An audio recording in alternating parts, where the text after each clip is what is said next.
আসসালামু আলাইকুম রহমতুল্লাহি বারকাত। কী ব্যাপার জি, পারছেন না? এখনও পারছেন না?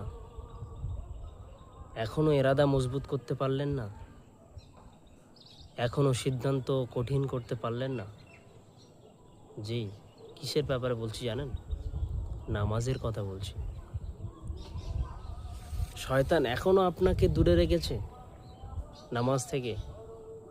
শয়তান এখনও আপনাকে রুকে দিচ্ছে নামাজে আসার জন্য। মজবুত করে এরাদা করুন আর আল্লাহর কাছে তওবা করুন আর শুরু করে দেন নামাজ। আপনারা হয়তো ভাববেন যে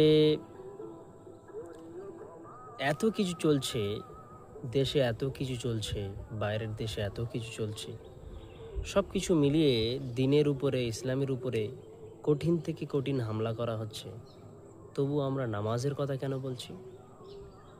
জি, নামাজ এমন একটা জিনিস, নামাজ আপনাকে পরিপূর্ণ মুমিন বানিয়ে দেবে। নামাজ আপনাকে পরিপূর্ণ ঈমানওয়ালা বানিয়ে দেবেন। নামাজ আপনাকে মজবুত ঈমানওয়ালা বানিয়ে দেবেন। সেই জন্য মজবুত ঈমান যদি আপনার হয়, তাহলে আপনি সমস্ত সিচুয়েশানে দিনের উপরে টিকে থাকতে পারবেন, ইসলামকে আঁকড়ে ধরে রাখতে পারবেন। আজকের আমেরিকা থেকে শুরু করে, ইসরায়েল থেকে শুরু করে সমস্ত দেশে, সমস্ত কম বেশি প্রায় রিলিজনের মানুষ ইসলামের উপর টার্গেট করছে। কেন জানেন? খাস করে আমেরিকা ইসরায়েলের বড় ব্যবসাকে বা আরব টাকার ব্যবসাকে ইসলাম তছনছ করে দিতে পারে। কেমনভাবে? ইসলাম এমন একটা রিলিজন, এখানে মদ হারাম, এখানে সুদ হারাম, এখানে বর্তমান ব্যাংকিং যে সিস্টেম, এই সিস্টেম হারাম। সেই জন্য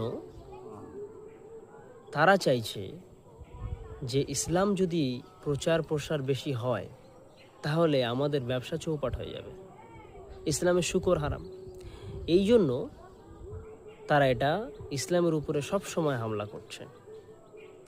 সেই জন্য একটা বিষয় মাথায় রাখবেন, এতে মন খারাপ করার কিছু নেই।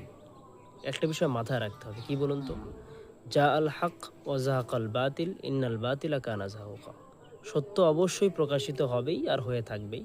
ইসলামের জয় অবশ্যই হবে ইনশাআল্লাহ। আপনাদের ঈমান মজবুত করুন।